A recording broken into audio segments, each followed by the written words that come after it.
If you think that you signed up for a $150,000 commercial budget build live stream, I want to let you know you're in the right place. We made it. We did it. So we got Jens and we got me here, and we're going to jump into this thing. Let me tell you guys the agenda for today. First, we're going to do the introduction, and that's what we're doing right now. So we're already got some good momentum going here. After we do our introductions, we're going to do this live budget build. I've got a cool/fun commercial that we're going to be watching. And then Jens and I are going to break down how we would accomplish that in the $150,000 ballpark. So that's going to be really fun. We'll be plugging some stuff for you guys. And then at the end, we'll be doing our Q&A, an opportunity to ask any kind of question that we didn't necessarily get to throughout the course of the live stream. If during the live stream you have any specific questions or something doesn't make sense, toss it in the chat. It should be a really fun time. How you feeling, Jens? I feel great. First time doing a webinar, so this is exciting. Awesome. Well, I think after we do this live stream, you're going to be addicted because it's super fun. Yeah, it seems like super fun. Okay, now I get to brag on my friend Jens Jacob.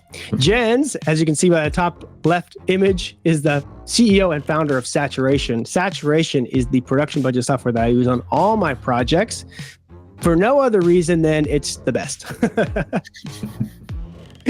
Jens, I don't know if you have memories when we first chatted about Saturation. You reached out to me because of my other budget videos, and yes. I don't know if you remember this, but you gave me a presentation of it, and I think my jaw was on the floor like the whole time. I was surprised you even responded to my message when I saw the run the number series. I was just like, you need to stop using a Google Sheet. Yeah. Well, it was super fun. I mean, it's really fun being involved with you guys because we've joked about this in the past as well too, but it's just the most niche product for the most niche content. And somehow we found each other, It's just great. So Jens, also you have some awesome credits for some documentary work, some feature length docs and other stuff as well too. I have just a quick screen grab from your IMDb page. You're legit, dude. I mean, I guess my IMDb says so that means something. Well, I don't even have an IMDb, so color me impressed. No, it is funny, right? Because if you do commercials or anything like that, yeah, it's not cool. It could almost seem like your IMDb doesn't validate what you're doing, but I feel the same way. I think I've done call it hundreds of productions, and all I got to show for is 6 projects on my for sure. Hours and hours and countless weeks of work. Yeah, here it is. Well, it's really cool just knowing, in my conversations with you, obviously this goes for anyone else listening as well too. Saturation isn't a tech product built by tech bros, it's a really helpful solution built by people who are in the industry who really want to make things easier. That's what stood out to me. I think when I first started using it was this just solves all the daily annoyances that I feel. Made it for me, and it just so happens thousands of other people also wanted something similar. So it was really just to solve our own pain points and issues that we had on our own productions. And as having my own production company, it was just this was the stuff that nobody wanted to do, was try to figure out the numbers and all that stuff. Everybody wants to create or just go shoot or, go be creative, and you're kind of all this other stuff comes with it. And so it's how do we automate that, or how do we make that a more pleasant experience? You've also got a new podcast produced with, it just launched, right? Just launched. There's a certain someone that might be on a future episode. That's me. But yes, just launched. It's definitely stretching a new muscle. So yeah, the podcast is fairly new. Yeah, it's exciting to kind of stretch a new muscle. You just one of your first episodes was with your co-founder, talking about the origins of Saturation, how it came to be. So if anyone's interested in that intersection of tech and entrepreneurship and business and film, it's a pretty cool episode to get started with. Yeah, it was very special that Simon was the first episode, especially for anybody that I think everybody here to some degree is probably an entrepreneur, whether, you're starting your own video production company, or maybe you're doing freelance work, you kind of have to like strut the entrepreneurial spirit a little bit. So I think it's a really great episode kind of touching on some of that and our both the failures and the like wins of starting something like this. So for anybody that's curious, definitely encourage a watch. You might be wondering, why should I listen to this guy? This is also an interesting live stream because usually the audience is just comprised of folks who have found me on social. So those folks have a general understanding of who I am and what I do. But with this one, obviously, got a lot of support from Saturation, pushing on their socials and stuff to help build this out. I am Reese Hopper. I am a producer. I entered the production world through the back door. I know that you and Jens, you and I have chatted about this a little bit, but I didn't go to film school. I didn't even really try to become a producer. I just had a really good buddy who was a director, and his career started taking off doing music videos and smaller commercials and stuff, and he needed help. And I just helped him organize that stuff. And then after enough organization, someone told me, I think you're being a producer. And I was like, what does that mean? So then over the years, pitched a lot of projects direct to brands, direct to music labels, direct to artists to create commercials and social ads and landing page videos and music videos and all sorts of stuff. So I bring a lot of experience in doing things a non-traditional way. Because I never really learned the traditional way of doing things. That's another reason why like Saturation stuck out to me is like when I was early in my career, people were like, you're just, putting budgets together on Google Sheets, right? And I was like, yeah, because like that's what I need. That's what makes sense for me. I would try to jump on with these other, production budget softwares, and they're just like mega overkill. It's just like you have to have like the ultimate huge big template or else, and it's like, well, if I'm producing a commercial and it has 100 lines, it doesn't have 10,000 lines, like why do I need a document that has 10,000 lines? So that's what was really cool for me, like with Saturation, was how customizable it was. I could create a template that just worked for my kind of work, my style of production. And it was cool to be able to format that. Now, some of y'all who have already signed up for some of my email lists have gotten my production budget template and have seen some of the non-traditional ways that I do things. So I'm excited to walk you through my process today and kick ideas back and forth with Jens about how we can build this budget in a fun way. So excited about that. But before we get into watching the ad and building the budget, we got to know who is in this live stream with us. So I have some polls for us. I'm going to put this should show up in the chat, and you guys can just let us know. This is going to give Jens and I a good picture of what you're into. Who are you? What do you do? So that we can know like who we're speaking to, when we answer these questions and, when we present this information to y'all. We've got a lot of videographers. We got a couple folks who are producers. It seems like most people are either a production company owner, Jens, or there's some combo of the above, whether they're a producer, photographer, producer, videographer. These folks are people who are pitching direct to brands, who are pitching their own projects, developing the creative, bringing the project together, and then usually often have like a creative role as well too, it seems like. Wow. It's amazing to see. Awesome. I've got another poll for you guys. Question is, why are you here? What are y'all hoping to get out of this? I made some fun options. I love budgets. Yes. I want to run commercials like this. I want discounts on Saturation. If that's for you, then we have maybe something towards the end of the live stream. So if you're looking for some sweet discounts, let me know. Or maybe you're just here for the Q&A. You want to get some insights on some projects you got working on. You can let us know. We got a Q&A section towards the end as well. Love budgets. Dude, those are my people. My people. That's awesome. So it looks like, yeah, folks like this, they want to run commercials like this. That's really what we hope to do with this live stream, is give you a grip on the process that I take, for a commercial in the $150,000 zone. $150,000 budget build live stream maybe does have a little bit of like a catchy title to it. So I want to just make it clear, like at the beginning of this, knowing how to build budgets like this doesn't necessarily mean that every single one of your clients now you're going to be able to get $150,000 budgets from them, right?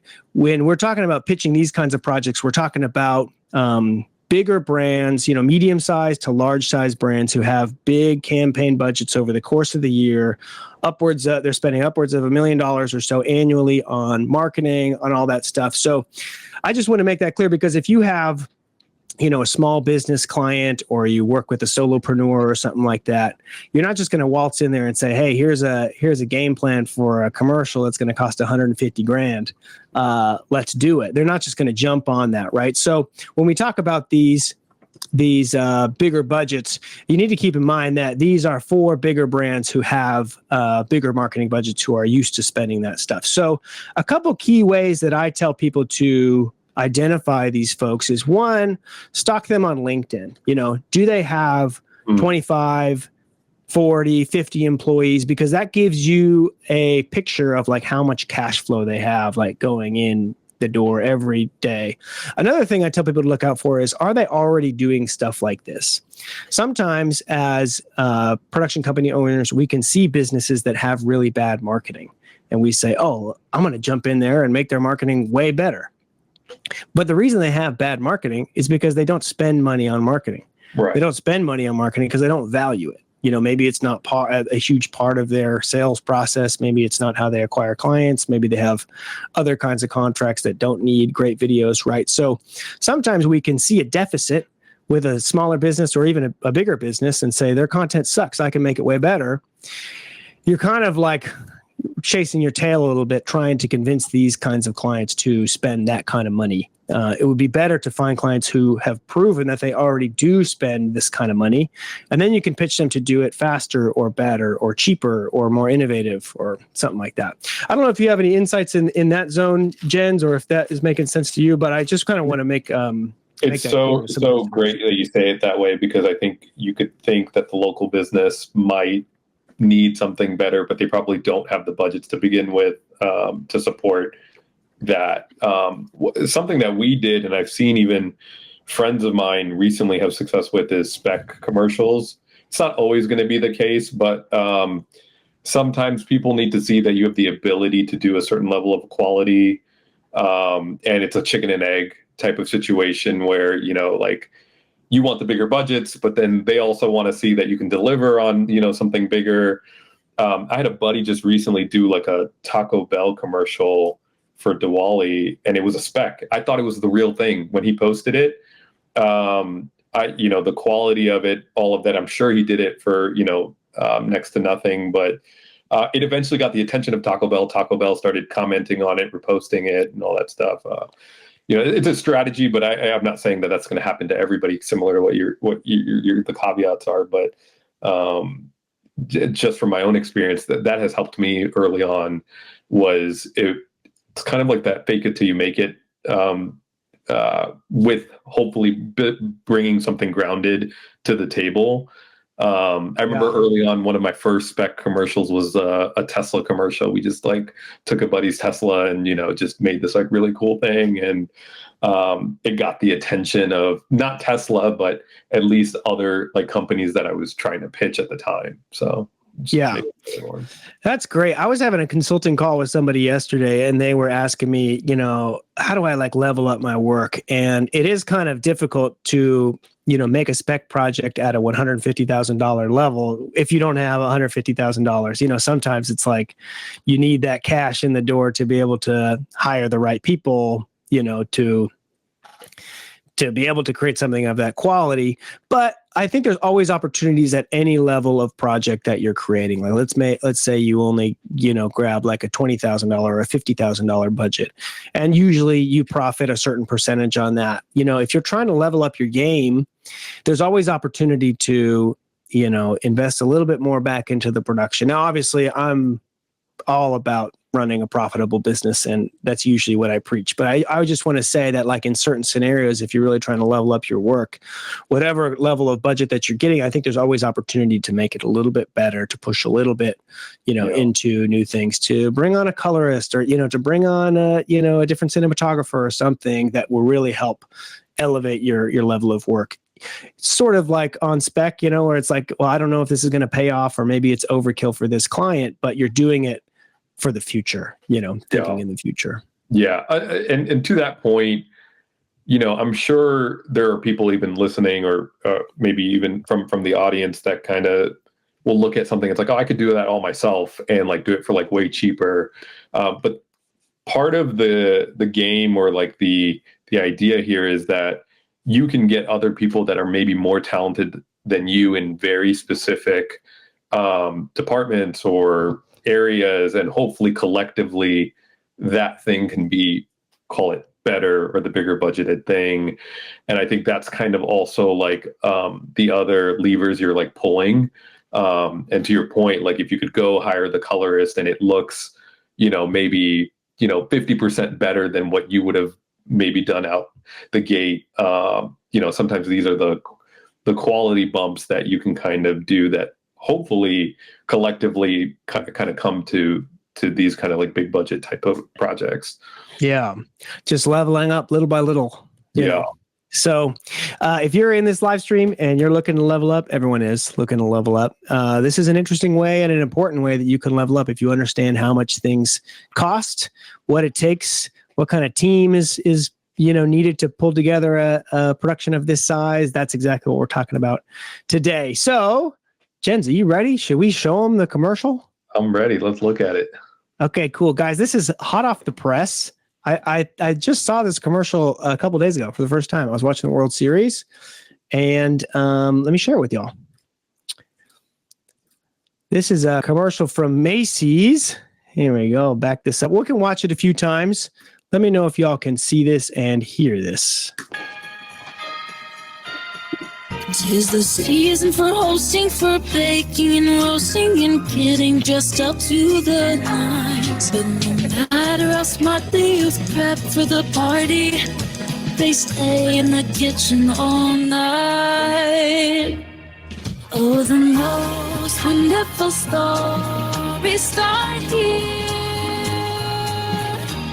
Find your next holiday story at Macy's. All righty.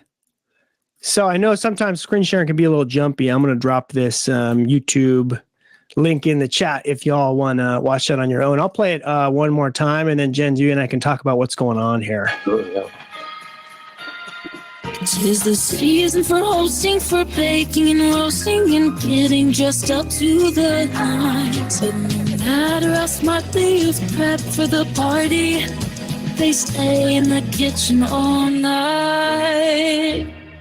Oh, the most wonderful stories start here. Find your next holiday story at Macy's. All righty. Jens, what are you seeing? I think when I first watched it, you really look at a budget sometimes based on like how many days or how many locations there are, and that's kind of what will drastically affect a budget from like a first glance. And so one of the benefits was it was like a one location shoot. So I think that already is like what stuck out to me. And then after that, it was casting. It was like, how many people, are they notable or not? That kind of, is it background or is it, actual dialogue? These were kind of like where my, just like little like things that where my mind went, especially if I was going to base this off of a treatment or a script or anything like that. Those are the things that like first come off the page for me when we're like thinking about budgeting. Yeah.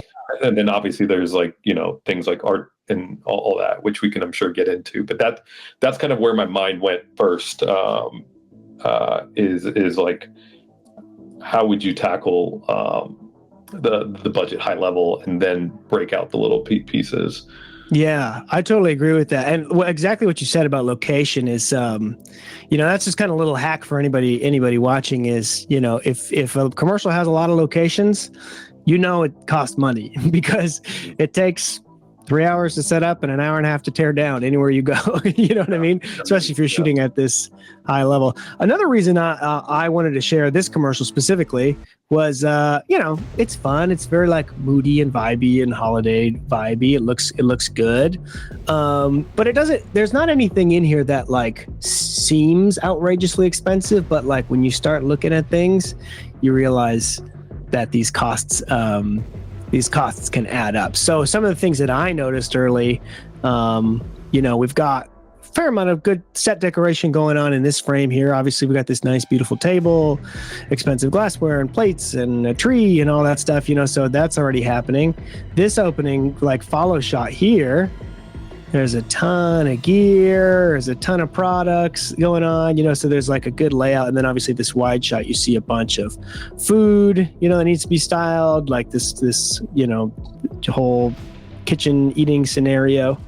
So, and then there's some fun, like follow shots. Like I think this must be like a steady cam going around to like follow this woman as she dances around the kitchen, and cool outfits, holiday type outfits. And then of course when we get to the end, we see this shot and it's like there's like 10 people in here, they're all wearing cool holiday outfits, and it looks good. So there's a lot of components in here that add up to be kind of pricey.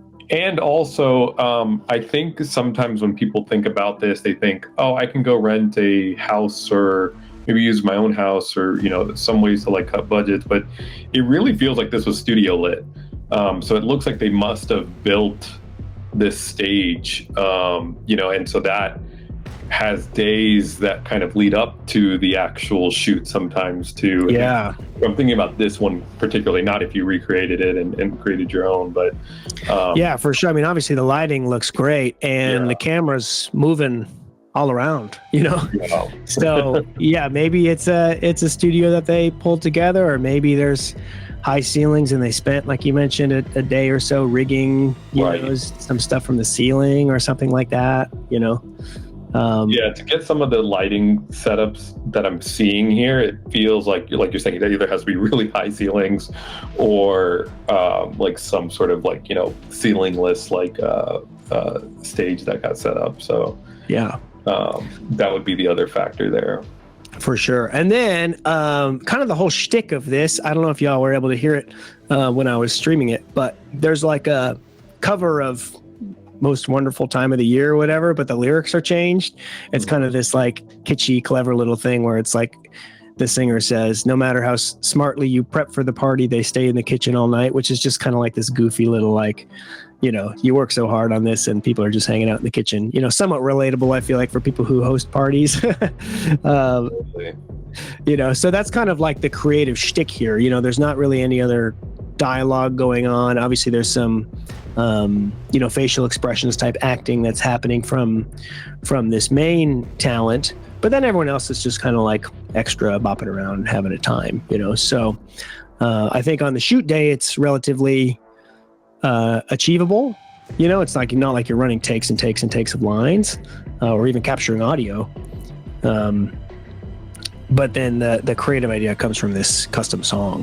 Mm-hmm. It's so true, especially when you have limited time, and commercials is a lot of that. It's like you're locked into these like 30s or 60s or 90s, and so you're having to like maybe supplement dialogue or telling the whole story with like a couple shots and music and maybe the dialogue of the lyrics of the music to communicate that. And so it's really cute, like the way that they kind of set it up. So yeah. Yeah, totally.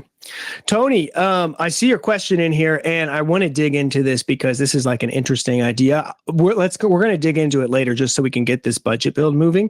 But I do want to talk about this difference of like, is it worth it to, pull together these big productions or not? And I think you'll be interested in some of the insights that Jens has for this and that I have for this. But we're going to dive into the budget build first, and then we'll get back to that. Great. So let me crack open this budget. This is a version of the template that I offer for people. I'm going to put a version of this budget. If you want to follow along on your own, you can crack open this budget on your end. You just have to make a quick free account on Saturation, I believe, to be able to see this. But, if you want to poke around on this, you can. It won't be updating live on your end, but it will give you a template, if you want to, keep this for later or, kick around on your own and adjust some stuff.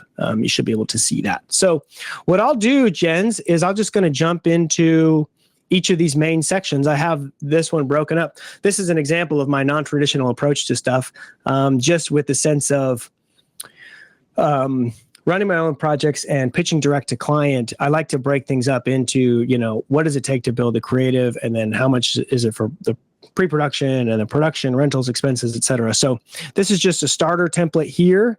I'm just going to jump in here and start working. We can kick some ideas around as we go for it. Sweet. So I'm in Saturation here. We got the creative build. So first things first, you need to spend time after you win the project. You need to spend time figuring out, what are we shooting? Why are we shooting it? What's the music going to be like? What's the shtick of the ad? What's the clever moment here? And that's all stuff that needs to be taken place. So when we talk about this, obviously you see an ad like this and you say, well, that's so simple.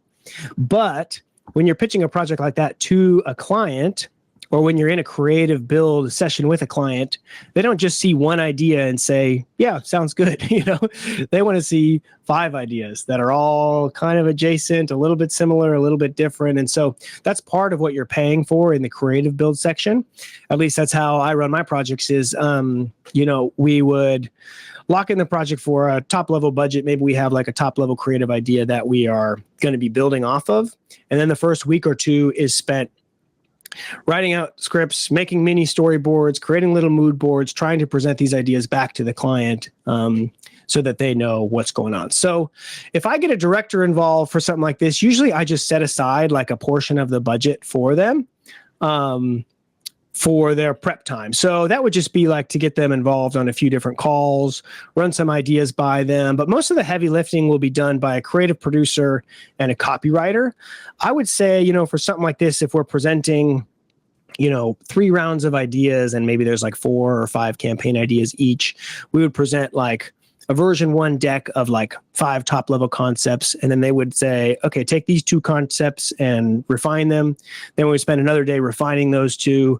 And then they would pick one and say, refine it a little bit more. So there would be like 3 days, maybe a day for the initial ideas, and then another day for the version 2, and then a day for the version 3. So for the creative producer and the copywriter, I would put 3 days each for something like that. For the director prep, I would probably negotiate, like a flat rate like this and say, I'm going to have you get on 2 or 3 calls over the course of the next week or so just to help build out this creative.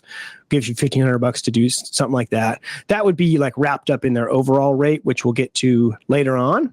And then I would bring on some kind of graphic designer to help like build out the deck, or at least the template of like, when we pitch that back to the client, how we present that in a nice way. So they would maybe like build out a template on a 1-day thing for $500, and then the creative producer would go on from there and make adjustments and add stuff like that. So that's how I would approach a creative build like this from the production company side. Wonder if there's any questions on that one there, or if you have any thoughts, Jens. No, I totally agree, especially when you get into that level. You do see that distinction between that. I'm sure maybe it's assumed that the director does all of it from a creative side, but there is kind of this either creative producer or agency producer sometimes that kind of will like step in there and or like what you're saying with the copywriting or treatment writing and things like that kind of happen as additional costs. And that might even save you money versus a really big name director doing all this, and you're paying them a day rate or whatever, and you're limiting for sure some of that time too. So and that's how I approach it as well too, is like, obviously the director's getting some money to help give their input and, help with visuals and some initial thinking, give their sign off on like, this is something I want to do. Right. Yeah. But, But I do this in this way because I want to save money, right? It's like if I bring on a traditional director, they're going to take weeks to come up with an idea. It's probably not going to be that well organized in compared to the creative producer and the copywriter who are packaging it up to pitch it back to the client. And then also we might not get as many ideas out of the director. They might just have like one creative vision in their head, and then it's like a take it or leave it type thing. So exactly what you're saying, I would take this approach from the, creative production company, creative agency side of things to try to service the client better, save money, and then also, still have the director involved in some creative capacity. Mm-hmm. Totally. Cool. Any quick questions about this creative build section before we go on to our pre-production? Anything else coming up for folks?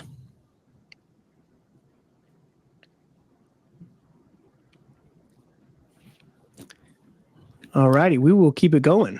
Let's go. Rock on. If anything comes up, folks, I can answer that later. Okay, so now we're going into pre-production. So again, like I have another line here in the pre-production section for the director, because they would be involved, a few hours here or there, a few phone calls here or there with the creative build, and then kind of the same thing with pre-production. I would give them kind of like a flat rate, like take a few calls about pre-production, have a couple calls with their have a call with their AD or with their DP, go on a location scout, that kind of thing. And I would try to like wrap that up into a package deal for them. They're still making the bulk of their money like on the shoot day, but even for, less than a couple days of work, just like a few phone calls here or there, they're already like making $3,000, on this stuff. So I usually have a lot of success getting directors involved, for that kind of rate there. On the producer side, obviously, we're going to have a big crew for this, like we discussed already. So I would say like off the bat, giving a producer like maybe, 10 days worth of work. And maybe that's not like 10 consecutive days. Maybe you have 3 or 4 weeks for pre-production or something like that. And they're working, you have them on 3 days a week for 4 weeks, or something like that, or 4 days a week for, 2.5 weeks or something like, just to try to like have them do the work and set aside the days, but then also extend the timeline that you need. Obviously pre-production takes time, to book things and to lock stuff in. So that's kind of how I would approach that. Production coordinator, that would just be to have someone assisting the producer on a lot of like the paperwork stuff and some of the tedious stuff, have them tackle rental paperwork or, onboarding paperwork for crew or, creating a call sheet, stuff like that. So I would give a production coordinator maybe 5 days in this scenario. Obviously for pre-production, sometimes PAs need to make runs, to pick stuff up the day before or a couple of days before, or order stuff or hold stuff at their apartment or whatever. So I would just put like a day. We'll put 2 days for a PA just to have that in there in case we need someone to like make runs and grab stuff. Then we have a DP. I would give them, have them, maybe we're paying them $1,500, and put a full day on there just so that they can have like a scout day, a location scout day, go to 2 or 3 locations and figure out which one they like the best with the director and with their gaffer as well. And then also with the location manager, and have them just scout it out. So I would put that in the pre-production side. So I'll put same thing for the gaffer as well, to give them a day to do a scout. And then like for a location manager, location scout, maybe they've got to give them like a couple days to pull, 10 or 12 options of locations, have them presented back to me, then we would pick our favorite 2 or 3, go scout those ones, so maybe we give them like 3 or 4 days for location managing. I'd say 3 days, start there. And then the casting director, obviously we've got like 10 talent. However, it's not like super niche casting, you're just kind of looking for, in this case, somewhat classically good looking models to be like background extras. They're not doing any like super intensive acting. There's not any like super unique kind of looks or styles going on. So I would probably give them like 4 or 5 days to pull this whole group together, present that back, maybe a couple days for the initial looks, and then go there. So we'll go 4 days in that scenario. Anything else that you're seeing here, Jens, that I may have missed, or any other ideas that are popping up for you? No, I think it's generally great. Like when I look at this, sometimes I have to start big picture and then kind of be more picky about like where I need to save. And so sometimes I might just go in and say like, oh, for 1 day of shoot, it's going to be at least 3 or 4 days for all of these people, at minimum to be able to get through pre-production. But I like this approach because I think you're being more particular up front of like what it might take for that specific job or role. Yeah. And it's cool to hear your perspective too, because like I kind of have a tendency to like be as frugal as possible. No, it's good. Yeah. But like often in many cases for bigger commercials or for, TV shows, et cetera, it is kind of like, okay, everyone gets 3 days prep, kind of across the board like that. I mean, there's kind of like 2 ways of budgeting that I've seen people do. Is one, you're either backing into a budget, kind of generally speaking, like you might be able to get, $150K for this, or you're really starting from the bottom up and you're almost treating it if it was your money. And it's like, oh, like how much can I, or do I have to spend in order to like, get this over the line? So no wrong way of doing it. It's just two different approaches. For sure. Yeah. And, like usually in the cases when I'm pitching direct to client, it's like, we already know like what the budget is. Mm-hmm. And I'm looking for ways to, deliver obviously on that, but also like, make sure that we have, a chunk of profit that we're taking home. Just based on, how the business operates and what it is. And this is so great, especially with anybody that's going direct to client. You have that ability to do so and keep margin or like define margin how you want to. When we were doing, call it the professional, like type of commercials, typically speaking, there's like a triple bid kind of structure that happens, and you have to be a lot more transparent about like the money, and you almost have to fully allocate the budget versus the thought is I'm going to save as much as I can in the budget. So obviously I would way more prefer this, where you can dictate, what your own margins are and be able to, try to make as much money as you can while creating the best product you can. So I think your approach is definitely better. Yeah. Different ways of doing things though. And it all depends on the client. Like sometimes I encounter clients who are like, we need to see every dollar you spend, and they're cool with you obviously like taking fees and cuts and stuff, but they just got to like know what it is. And then other clients, you already settle on a big number, and it's just about like achieving, client satisfaction and a quality product. Yeah. And then, so different ways of going there. Cool. Cool. We'll skip over now to production. Cool. So we've got director. This is kind of the spread that I have for this commercial. This is what I had put together in advance of this. We'll talk about each line.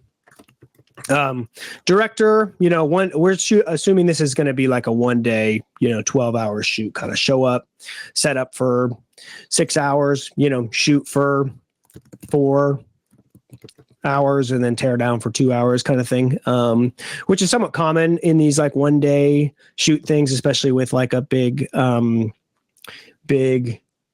like set build, like you got the team setting up lights, and obviously in scenarios like this, when you're doing a 1 day thing, you need to have like your key folks on site beforehand, or else you're kind of risking it, so that's kind of what we had with the location scout, with the DP and with the gaffer and with the director, is everyone is like, feels like they have a plan, they know what to tell their team how to set up, and they know what they need, and it doesn't feel impossible, to show up and get stuff set up and going. Yeah. So that's kind of what we have here. So got a director, 1 day, 3,500. Got a first AD on set to keep everything on schedule for the day, $1,000. producer on set for $1,000, and then a production coordinator for $500. So that's a good, kind of organizational core there. We got a PA, 3 PAs, who, are just there to do anything and everything. There's a lot of people on set, so there's always things that get forgotten or things that need to get picked up or people who need, a ride or whatever. Probably in this case, like if this is getting shot in a real house, we're going to have like a secondary crew parking lot and then shuttle people over. Most likely you wouldn't be like descending on a neighborhood with 40 people. They would make you, do something like that. So maybe one of these PAs is like a shuttle driver for the crew, something like that. Nick says, how do you determine your crew rates? These are all rates that non-union rates that generally I'm able to achieve in Los Angeles. Sometimes I bump up against people. I bump up against people all the time in my budget videos, but sometimes I bump up against people who have a lot more experience in the union world or operate more often out of New York, which has, I think, like a little bit more like standardized type stuff. In LA, it's exciting because there's so many creative folks who are like down to jump on like at any level, so obviously there's like a really strong union presence in LA and they have like a very good standardized way of doing things. These rates are rates that generally I am able to get for quality, talented people. That said, though, there's a huge range here, especially when you're talking about directors and DPs.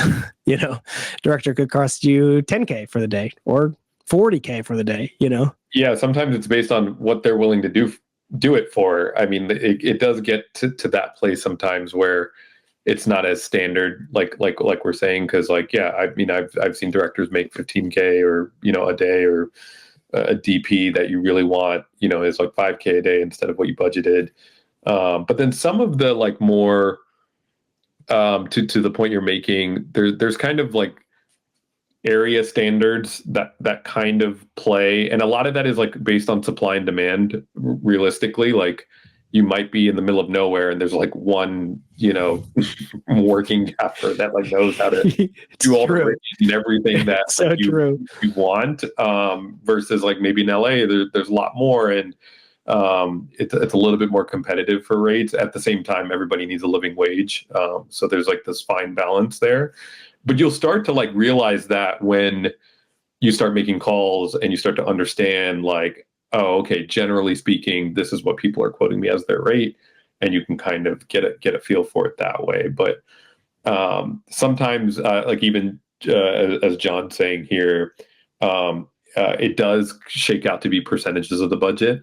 You probably wouldn't call it that outright to the person, like as far as a negotiation tool.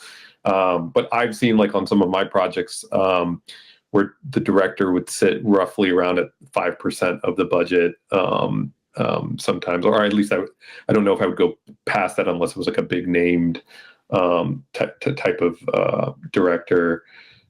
Producers kind of similar, like sometimes that would be like a percentage. You can kind of get away with a lot of the above the line as like percentages, and then below the line are more standardized. Yeah, super great insights there. And yeah, I think John, obviously Jens has a lot of experience kind of with that like percentage based build out.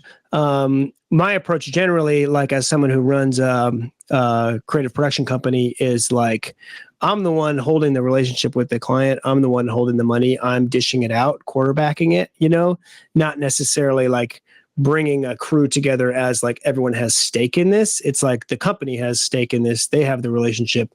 And then I'm going to like negotiate direct with people, like Jens was saying, and try to get good deals, get people who are on rates that get them excited to create really good work, but then also like fits within my budget and, still makes a profit for me. So yeah. I think in theory, there are different theories about like approaching this stuff. But as Jens was saying, like sometimes it does come down to supply and demand. Sometimes it comes down to negotiation. I feel generally throughout my career experience pretty well equipped to negotiate with creative people to get them on a rate that works for me, but also has them paid well and excited, about being there and not feeling like they're getting squeezed.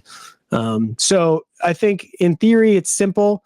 In reality, it's every line can be a little battle, a little messy. we'll keep going here. DP. So for something like this, I would probably have a DP like more like the $2,500 range. We would have a Steadicam operator, first AC for them. Kind of have like a 4-person lighting crew. This might be a little bigger depending on how quickly you need to set up in the scenario, but we got gaffer, key grip, best boy grip, and best boy electric. So that's kind of what we have like on that lighting side.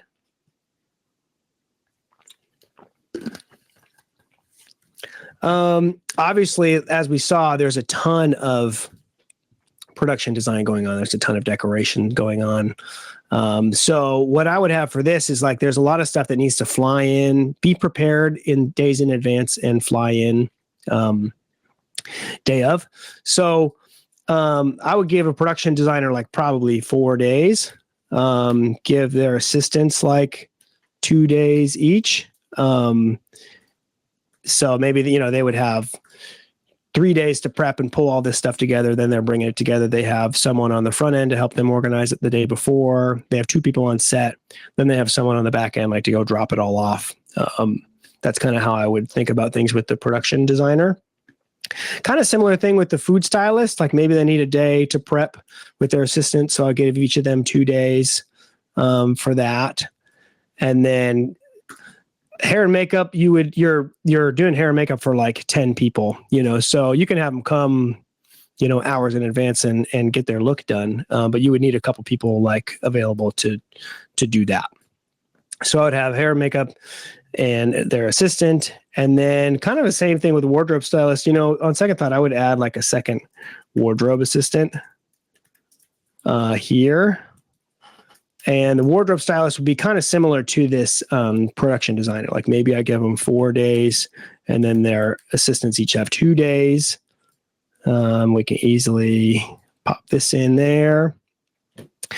So that's kind of a lot of like the creative visual prep that's going on. And how I would brief those people is like throughout the creative development process, we would be taking notes on like, what kind of things are these people wearing? These would be things we'd be already had presented back to the client. Little mini mood boards and like reference images and that kind of thing. What are they wearing? How do we want it to feel? What are the colors? So that when it comes time to bring on a wardrobe stylist or a production designer, you already have like some kind of like little mini deck that you can shoot off to these folks and say, hey, get me stuff like this, ready, go, And the only other thing that I would maybe consider adding is like a DIT. Yeah. Maybe like somebody that like, could just handle media or maybe even prep media. Smart. It kind of helps with these like kind of 1 day shoots where everything is moving really quickly, and it's still, even though it looks like a big team, can kind of feel tight. Yeah. And also kind of like a pro tip. Obviously, sometimes this might shake out to be slightly different in the real world than what you had originally intended or budgeted for. And sometimes what I like to do is work with my department heads to kind of also get a finer tuned version of that budget. So I'll do my best to what Reese did here, which is create a healthy kind of like budget out of these like sections.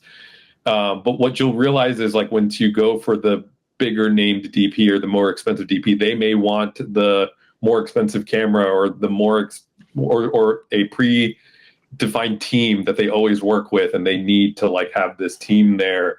And sometimes it's not as easy as saying like, hey, here's the budget, and you're showing them every line item. Sometimes what I do is I just kind of like add all those up and say like, hey, I've got like $5,000 here for a camera team or whatever it is. Maybe you can tell me what you need and how that can fit within that budget versus me tell you that you need the second AC or you need the this type of like gaffing team. So sometimes there's like it's you're in concert with like hopefully your production heads or your department heads in terms of figuring out some of that budget.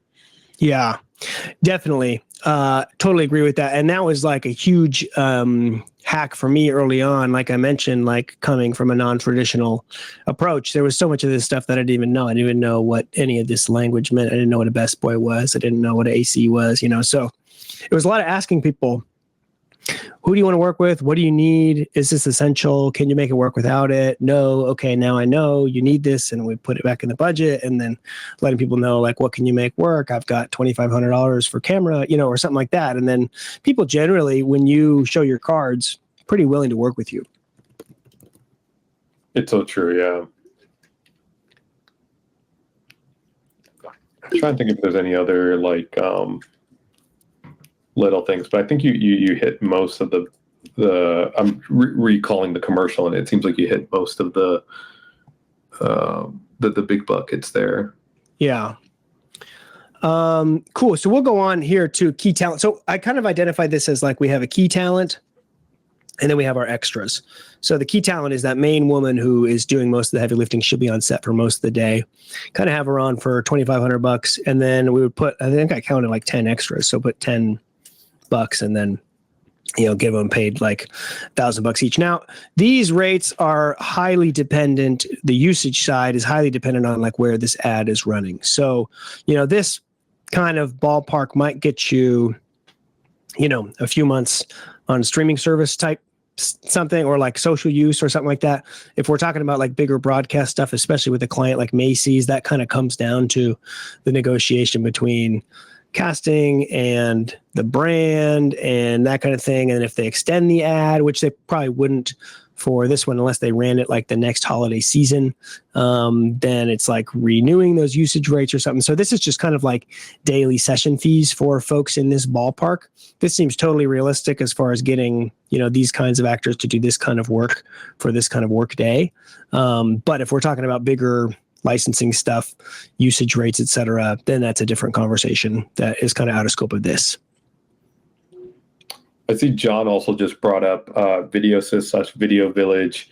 I have seen that as well. It's a great thing to point out, especially if it's like clients going to be on set, and that's important. I've also seen people get away with it where they just will rent the monitors, and like the first AC might be like the one setting it up. But if you do have the budget for it and you can dedicate resource to it, I think that's great, because you want to make sure that the clients are happy on set.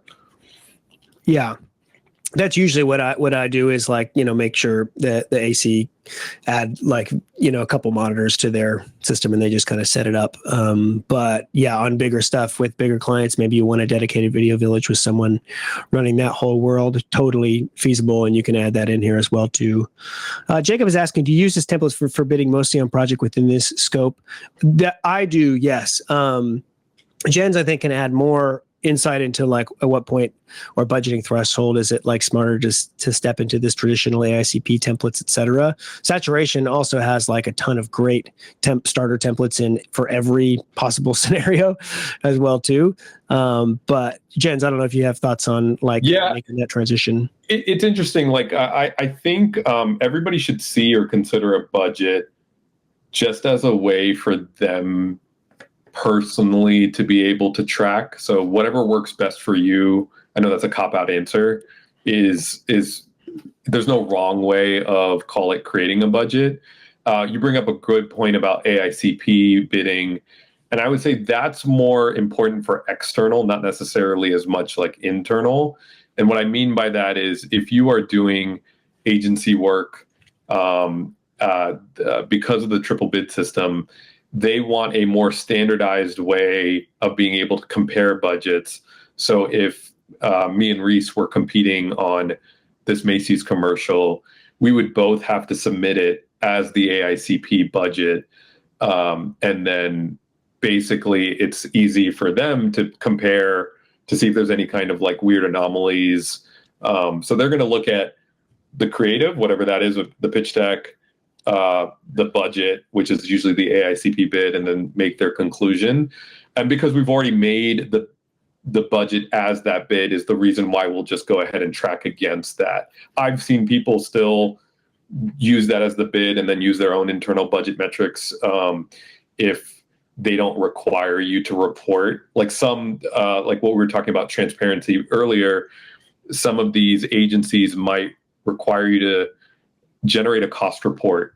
And so they're going to want to see if you actually did go by the budget that you initially, created. So I would say you're using the AICP bid template more so for if somebody is making you require it.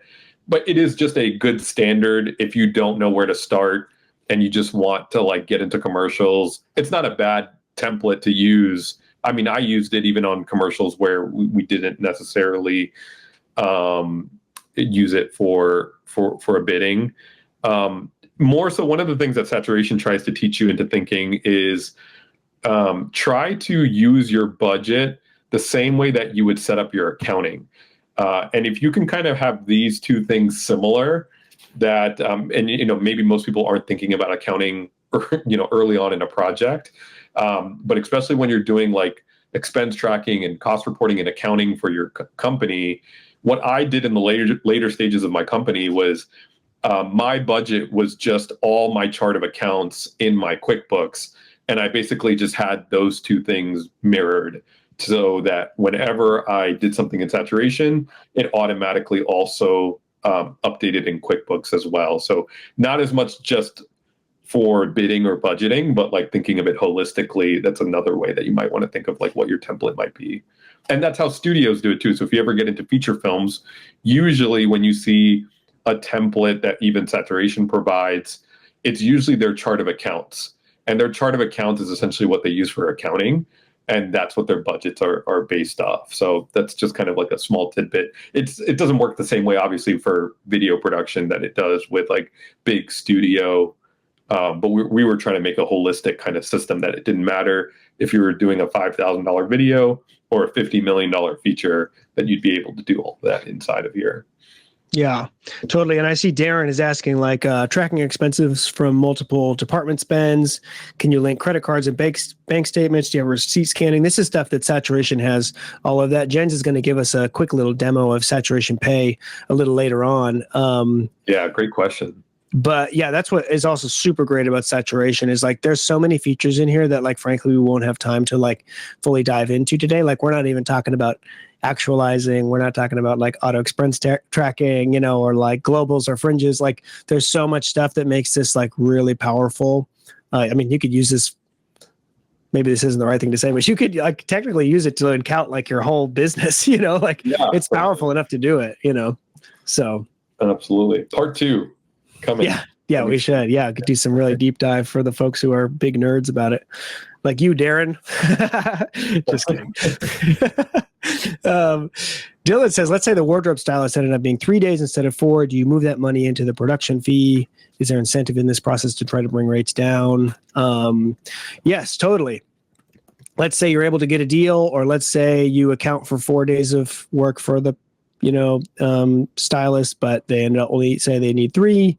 Then that's stuff that if you're pitching direct to client and they're not requiring you to, spend a certain amount, that becomes profit for you. More likely though, it just becomes a little bit of buffer so that when something else wrong happens, you have money to spend on it, So, I mean, that's most of the time what happens here. We're going to keep this moving because I know we got a couple other things to get through for this. I'm going to rip through this rentals zone.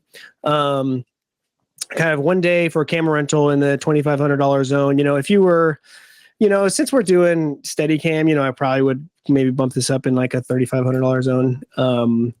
Grip truck rental, $1,500. Lighting rental, $1,500. Obviously there's like some rigging that needs to take place, but there's not like a ton of coverage, like, because it's not a huge space. So I think this could work. I kind of have $3,000 for props here, which is, there's a lot of stuff that needs to get brought for this. I think, for these bigger, like full room decoration stuff, this is what I've been able to work with in the past. We got food, production supplies, that's just vans and chairs and tables and tents and all that stuff.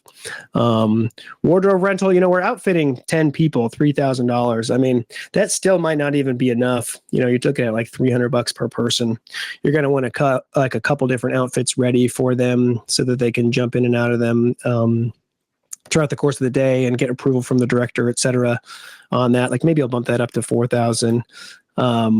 Location rental, we obviously got like a nice house here that we're taking over for the day. I kind of have 5,000 here. This could be more expensive. Locations are one of those funny things. Obviously, you know this too, Jens, but it's like you can get a great location for cheap some days, or you can get something that's not that great, but they're really squeezing you, and you got to pay 10 grand for it or something. You know, it's funny. I think I got you on mute. Oh, there you go.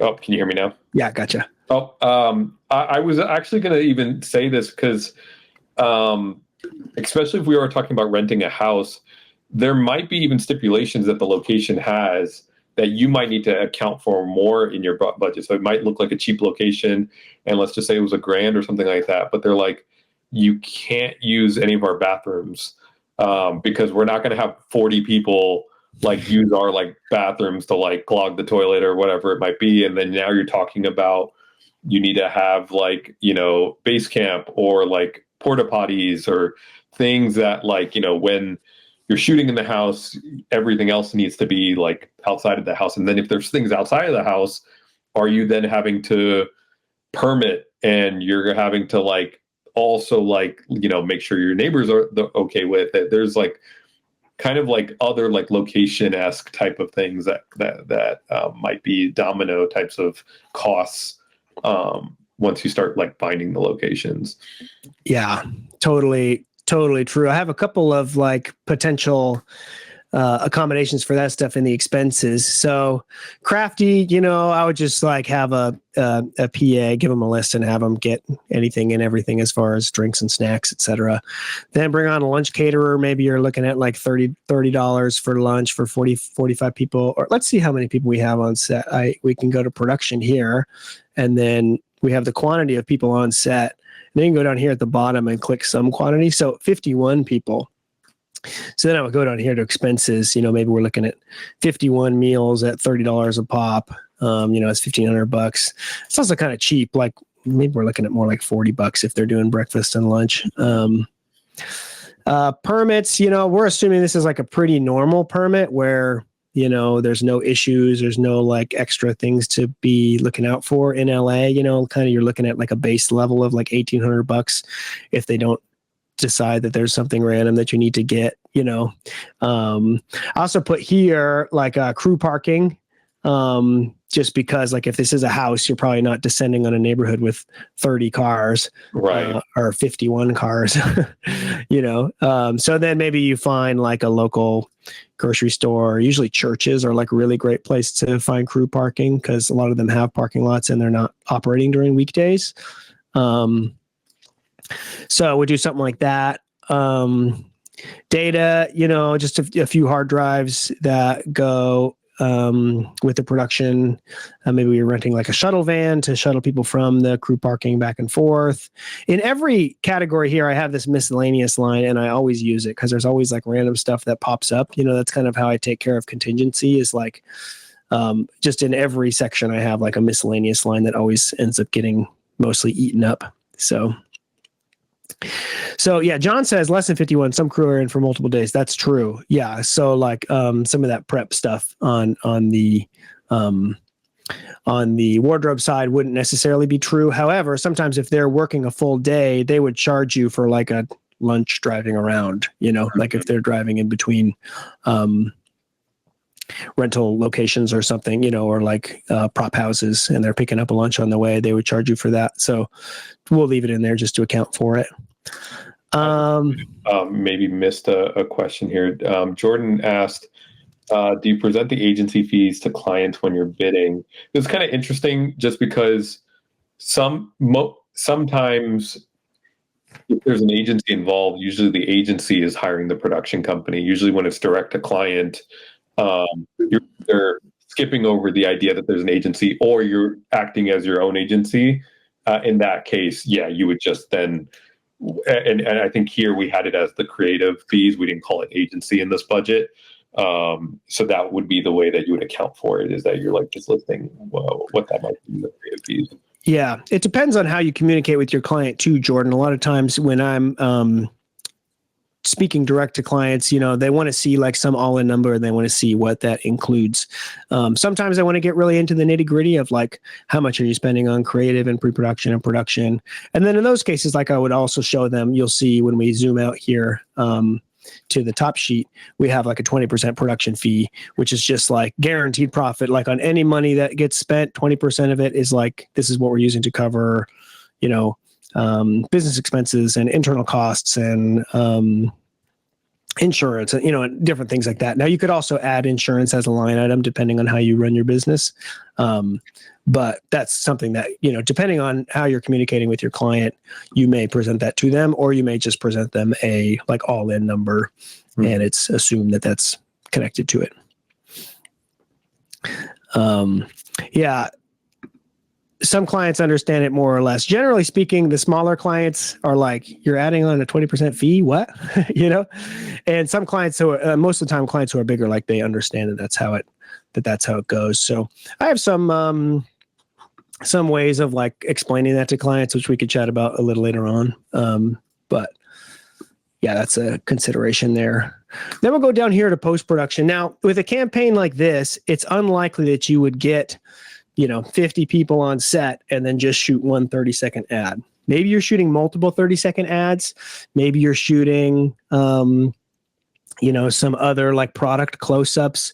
Maybe you're shooting some social stuff. Maybe you have like a couple different variations of the 15-second. Obviously you can't shoot a ton of stuff in one day, but usually you can get more leeway than just one 30-second ad. Like you could probably pretty easily create a different version where you swap out the female talent for a man, and it's like you still have the same scenario, but then you just have something else to test against. And that's also something interesting that, you can consider when you're talking about, when you're like pitching to client, is like, we're not just going to give you one 30-second ad. Like we'll get you this kind of variation, creative thinking about like, how can we maximize the people on set and the creative constraints that we're already building out to shoot more, maybe there's different kinds of things that you can get in that day within reason, obviously. So all that to say, one 30-second ad shouldn't take 10 days to edit. But if you're like editing like a whole package of this stuff or like multiple 15-second cut downs, et cetera, maybe it does. So usually what I do with editors as like a baseline is we do like, I would count like maybe 4 days for a version 1, 2 days for a version 2, 2 days for a version, or 1 day for version 3, and then maybe 1 day for like other aspect ratio exports or like a different variation, so probably looking at like 8 or 10 days for an editor. Usually with the post producer, what I try to do is have them work like half as many days as the editor, in the sense that obviously like anytime there's like a delivery going on, the post producer would be involved with the editor, like passing notes to them and then quality controlling it and then presenting it back to the client. But there's many days when the editor is just editing, and the post producer is just kind of chilling. So that's kind of how, just a little trick that I do there. Sometimes post producers more, sometimes less. Colors for something like this, maybe $2,000. Same thing kind of with sound design. Now, obviously with this one, there was that clever little music track. And this person, I did a little bit of research on it. The person who did this is like a small artist. They have like 1,000 followers on Instagram, and they're like their own artists. They make their own music, but they also are like a creative music professional, and they like composed this and sang in this kind of fun remix of this holiday ad too. So kind of like Jens and I were talking about before, I don't know if you have experience with this, Jens, but this is what I've seen in the past, is like, there's like a lot of competent creative musicians and composers out there who could create something like this. And, maybe you go to a traditional house, they're going to say custom music for Macy's, that's going to be $40,000. Mm-hmm. Maybe you go to some artist who has all the same skills and they'll say, yeah, I'll do it for $5,000, you'll get it in a week kind of thing. It's like, there's all this like malleability with this kind of stuff. Yeah. Music is an interesting one. It's because it's its own kind of like IP. And because of that, there's a lot of like different, protections around it for the musician, and so depending on the type of use and all that stuff, it could balloon pretty quickly too. Like, if this is airing on TV versus if it's just on web, has like different, or if it's a buyout versus a license, there's different ways to carve the pie there. But this is always one of those things that if you don't budget properly, it could easily balloon the entire thing there afterwards. For sure. You didn't think ahead of maybe some of these questions of like where it's going and like, how is it going to be used? Especially in this case, like when the creative is pretty dependent on this song as being like the clever moment in the ad, you would want to have someone on deck early on where like, okay, they can deliver on this level, and they're down for it, like even while you're still developing those creative concepts and how much it would like probably cost to do it, So, because then if you like shoot this whole thing and then you start go shopping around like, hey, we need a custom song for Macy's, it's like dollar signs. Maybe that's why they had. This is no dig at the actual artist. It was great, but maybe their intention was to get the original, like artist or like some version of like a celebrity, like type of artist, but then found out like how much it cost, and then they had to go with the cover version of it because music kind of splits up into two different ways. One is like the writing, and then one is the performance. And so sometimes like a way to we had to do this on a recent documentary where we couldn't afford, I think it was like a Bon Jovi track or something like that. And so then we found somebody that essentially would do like the cover version of it. And obviously you're still having to pay Bon Jovi for the original lyrics for it, but it drastically changes it when it's like a cover versus like that original song sometimes for certain types of music as well. So yeah, totally. So yeah, John is asking any issue with the song license. Like it's all this like crazy case by case basis. And like, to be totally honest with you, negotiating with record labels is the worst. They're just like, they get back so slowly. And they to John's point here, like this is obviously an older song, right? So depending on if, regardless of if he's alive or not, that catalog is probably sold to like a certain, music group, and then you're like licensing it from them, and it probably is just massively expensive because it's such a accredited song. So yeah, there's no issue with it, I guess, but it's just, do you have the budget for it? Maybe, or like maybe they really did want to change the lyrics of it to fit the creative, to your point, that you were making earlier. Yeah. So, okay. So we'll keep moving here because we got a few more things to get through, and I know we're getting close on time here. Obviously, in the end, there's like this little VFX moment, where, let me show it to you again real quick, just so you see it. There's like this, pull out shot here, and then they just kind of put this VFX veneer of, snow and a window, like you're looking into a Macy's window kind of thing. So, looks decent. It doesn't look amazing, but it, like for what it is, it just kind of, it sells the effect, right? Mm-hmm. So you need to build that out. I kind of have in here, a VFX artist, I don't know, probably more like three days or so at $1,500. I think that would be kind of on the cheaper end, depending on the solutions you're going for. Like this is the kind of thing that you could show someone a reference and figure out in advance, like, can a solo VFX person tackle this? Are you bringing on a post-production house to do this? Or, who's taking care of this shot and how are they doing it? If it's a post house, maybe it's a little more expensive, but this isn't anything that's insane either. So I think that's a reasonable sum there for someone to do it. Mm-hmm. Okay. So the other type of like cleanup that we don't even know about, like, that's true. Sometimes VFX is the unseen as well. So yeah.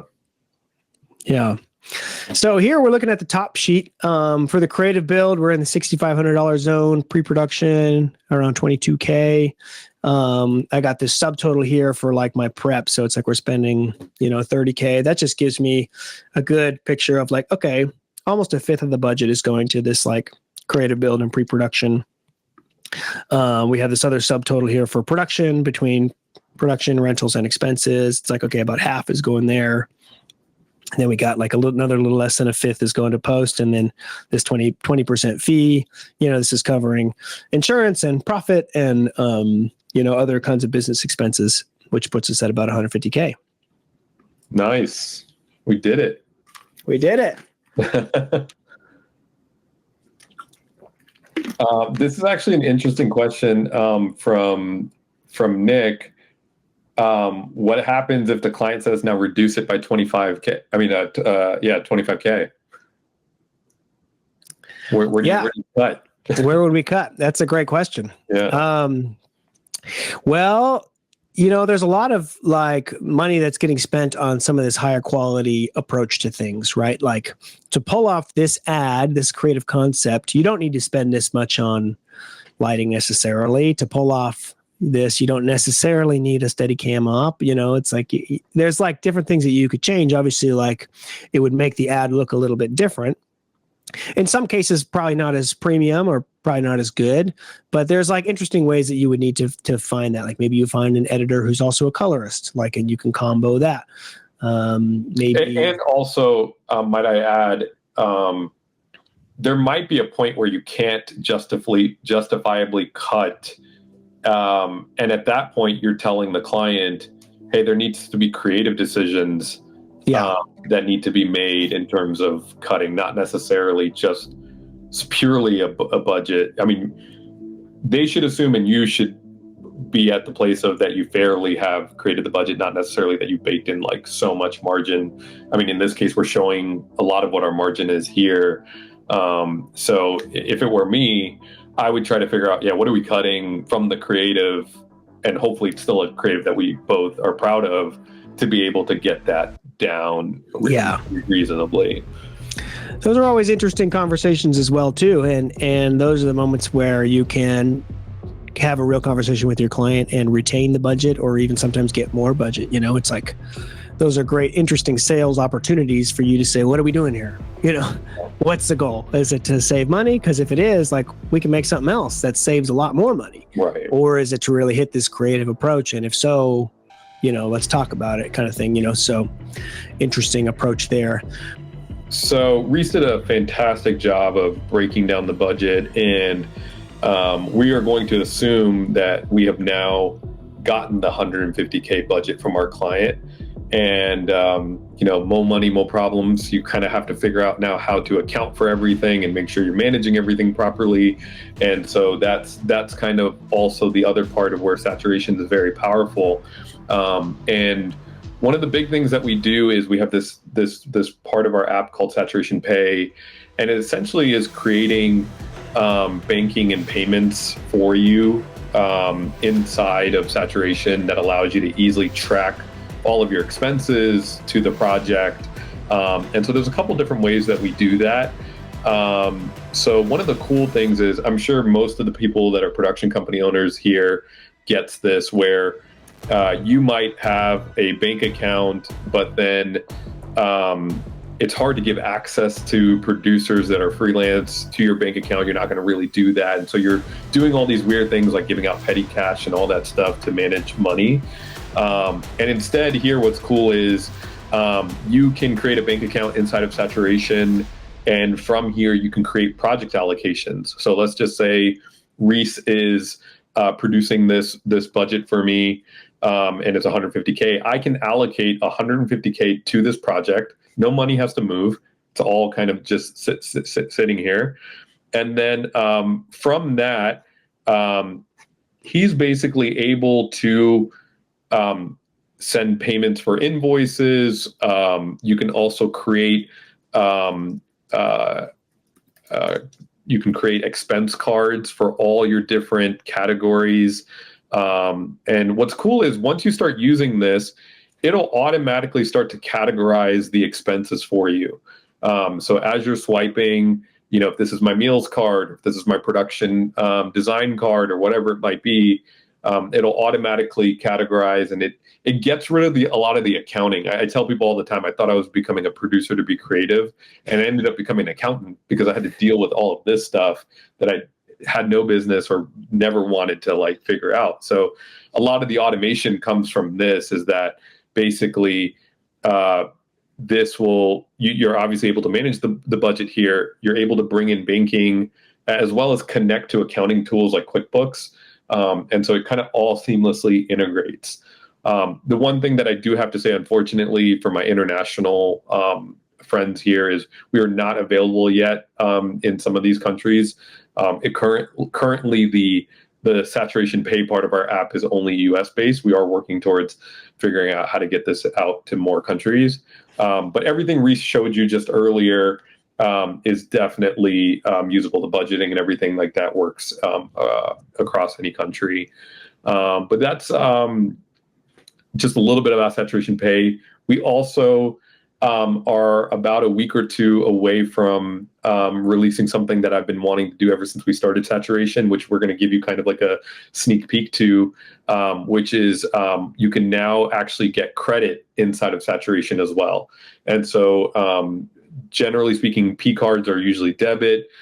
We've seen people get qualified for 3 times more than what a Chase or an Amex would qualify you for credit, because we underwrite you based on the cash flow of the projects in the business, not based on your own personal credit. This was such an important thing that I wish I knew earlier, because when I would, manage budgets, sometimes my personal credit score or my personal credit wasn't indicative of like the millions of dollars or the hundreds of thousands of dollars in projects that I was doing. And so I always thought there had to be a better way to underwrite this. And so thankfully, our underwriting team and our kind of just company as a whole have been able to solve a better way to get credit to production company owners and producers that are trying to manage bigger projects. So that's a little sneak peek into that. I think it's going to be released here in about 2 weeks. One of the cool things I want to jump in about, like the petty cash cards, is, one thing I always discover is, like, when you're doing rentals, you got to fill out like a PDF form and put your credit card on the PDF form and then send it back to the rental house. And it's like this super like weird, sketchy thing. It seems like every 6 to 9 months, my business credit card is like, getting flagged for some weird activity. It's like really not secure, but it's like you can create these like temporary cards for your project. So you're like, it's totally secure. It's only tapped into the saturation side of where the cash flow already is. And then the same thing is like people can get the saturation app, like PAs, for example, who are running around like picking up crafty or picking up stuff. They can get like a temporary card on their phone for Apple Pay or Google Pay or whatever, use that, and then it just automatically goes into your budget. So it's like you don't even have to like ask them to, like, obviously they take pictures of receipts to verify it. That's built into the app as well too. But it's just automatically. Yeah, and it will automatically scan through the receipts and as well as like place them in. So yeah, this is like what the mobile app looks like. So yeah, it's really easy to add it to your Apple Wallet and keep going. And then the other cool thing before we hop off is you can also do vendor onboarding from here too. So if you work with a lot of contractors or whatever, it's just a link that you send them instead of having to submit like paperwork and all that stuff, and it automates like the entire process to get them paid quicker through saturation. So tons of like super awesome features, especially as y'all grow your production companies and start working on bigger projects. One of the big bummers about things is like when you're signing up for new software, you don't know if it's going to work for you now, and you don't know if it's going to work for you later as your business grows.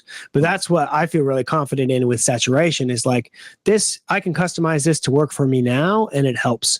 And then I know that down the road, I'm not going to be limited when my business grows, that like, oh, now I have to switch over to some like more professional software or something. Like It's got everything built in to be able to do that. Yes. I see here Jacob has a comment. Love that you're using Saturation Pay. We do still have the integration with Wrapbook, so I'm not too sure if maybe you ran into something.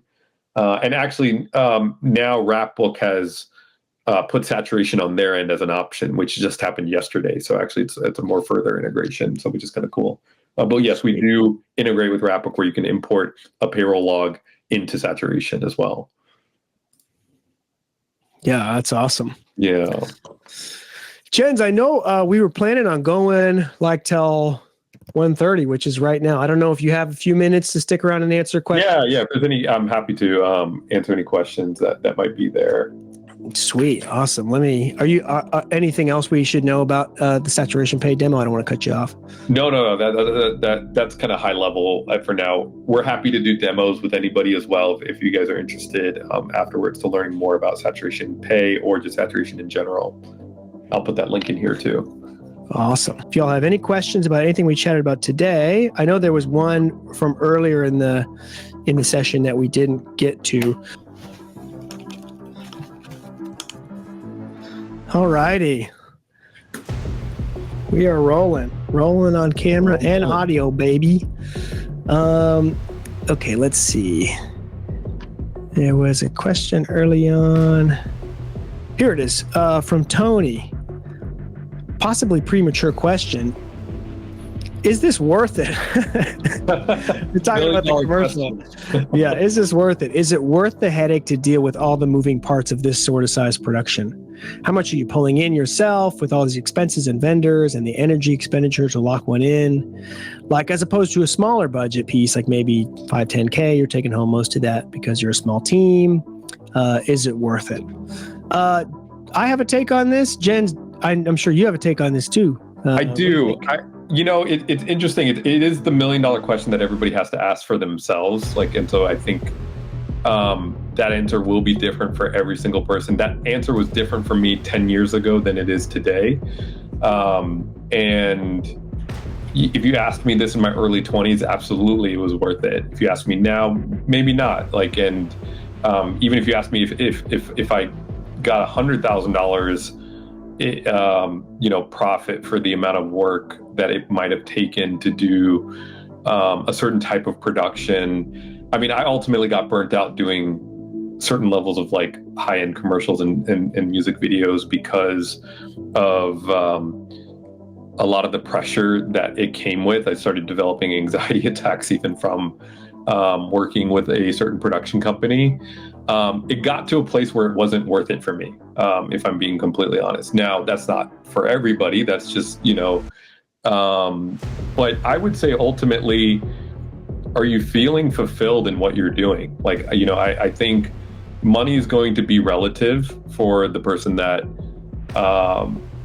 is willing to work a lot harder for money versus somebody that might already have, a little bit of money and they don't need it as much but ultimately speaking, that's going to fluctuate, I think, over time for you. And for me, it really came down to is this worth my time?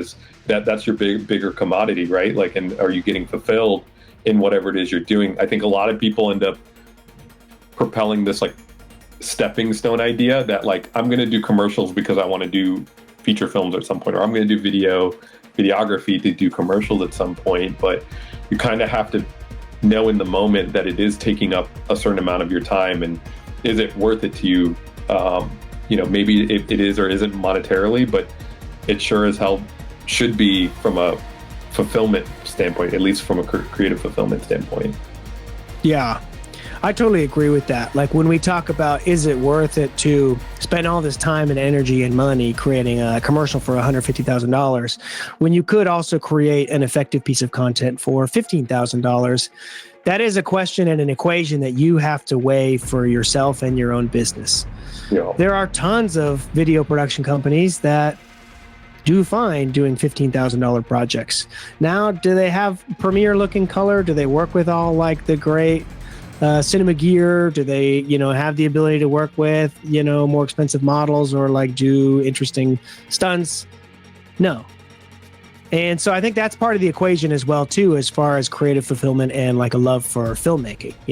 Do you have this love for filmmaking such that chasing bigger and bigger budgets actually enables you to, live your dream and fill that out? Or are you just in this rat race, always trying to work on bigger projects and always trying to do something bigger and never really being in the moment, creating something good with the budget you have today? That's a part of the equation that I think you need to work on for yourself. But I think it's different for everybody. There are a lot of folks who work in the video world who do it because it's a good business and they like it and it's fun. They get to meet a lot of people. They get to learn a lot about different industries. Then there's other people who work in the industry because they love filmmaking, like Jens was saying. They're trying to use it as a stepping stone sort of scenario. Of course, when you get into these bigger projects, there's a lot more stress. There's a lot more at stake.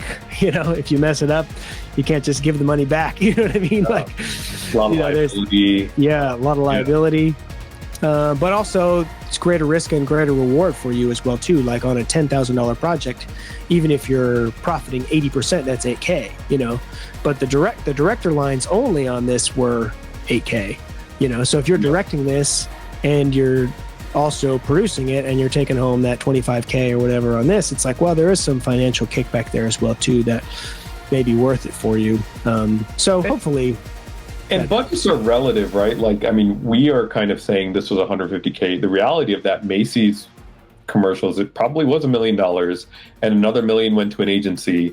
And like, you know, it could be that stepping stone type of budget range to a much bigger budget that like has the margin that you're looking for. So it's a bit relative, I would say. Yeah, totally.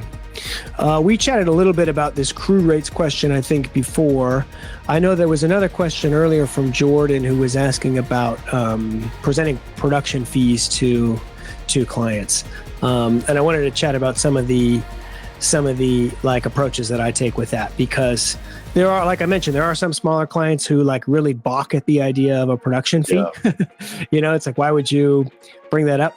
Why would you add on to this? And then there's bigger clients who totally get how it works. And so usually when someone pushes against it, I say, you know, a production fee is what I use to cover business expenses, insurance. I usually wrap up the insurance in the production fee, and then also my business profit. And I love bringing that up, the business profit, to the client, because it sets a precedent that like, this project will remain profitable.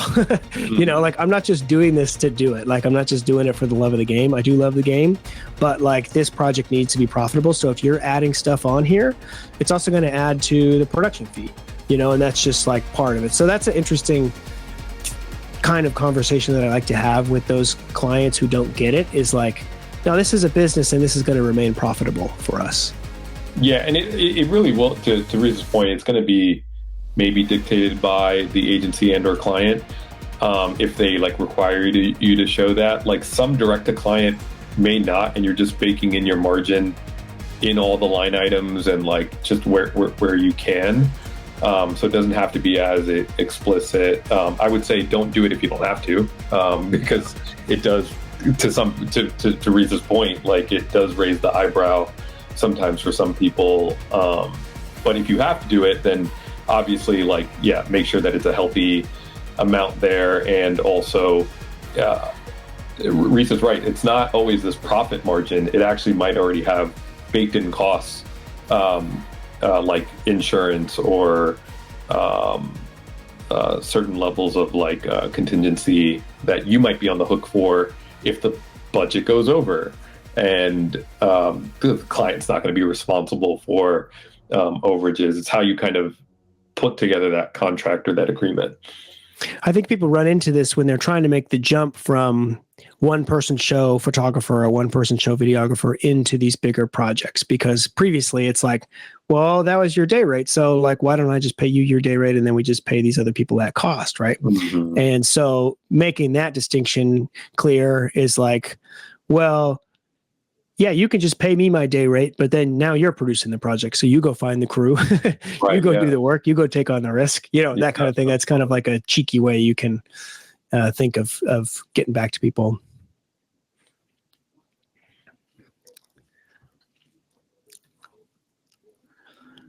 Okay, so Vuk asks, what is the role of a creative producer compared to the producer?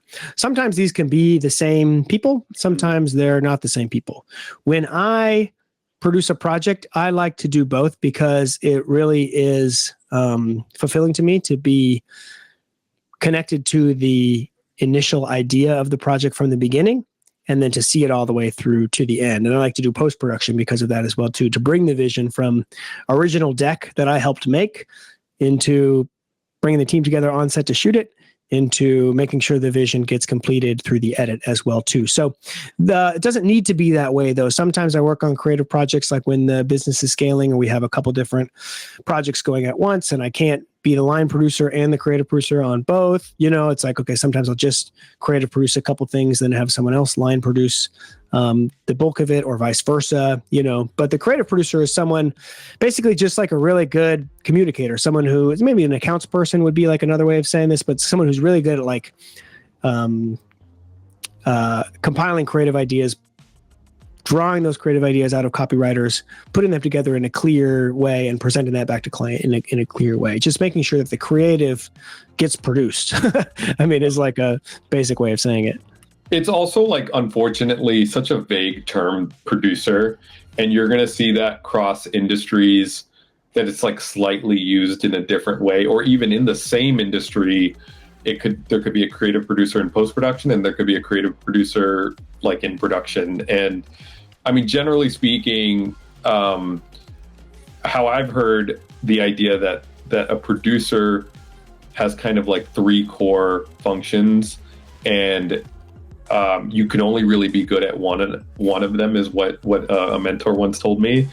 And the idea was that you have creative producing. This person is probably owning the creative side of things, meaning like story, or in the case of commercials, it's exactly like what Reese is saying, where it might be closer to like working with like the copy and all that stuff. And then you have a line producer, which in commercials sometimes is interchangeable with just normal producer, because that's kind of a bulk of the work. And then there's like a sales producer, somebody that might be actually like trying to communicate to a buyer like what this is going to look like. And so you're basically one of those 3 things on a given project, and you have to figure out. Everybody thinks that they're all 3, but if you really are good at it, you're probably 1 out of the 3. And in commercials, I would arguably say there's not really there is sales producers actually, to maybe like even like get the client, for sure, so to speak. So yeah. No, that's a really good way of looking at it and thinking about it. I mean, I think a lot of times people end up wearing a lot of hats, but like when you break it down in that way, you realize. Thank you, everybody, for taking the time to hang out with us. Thank you so much, Jens, for all your wisdom and insights, for making the best budget software on the market, and just for being a rad dude. This is so much fun. Like we've enjoyed working with you and partnering with you, and being a part of this community is really special to us. So thank you. Well, thanks everybody for joining today, and we'll catch you on another live stream soon enough. Much love, guys.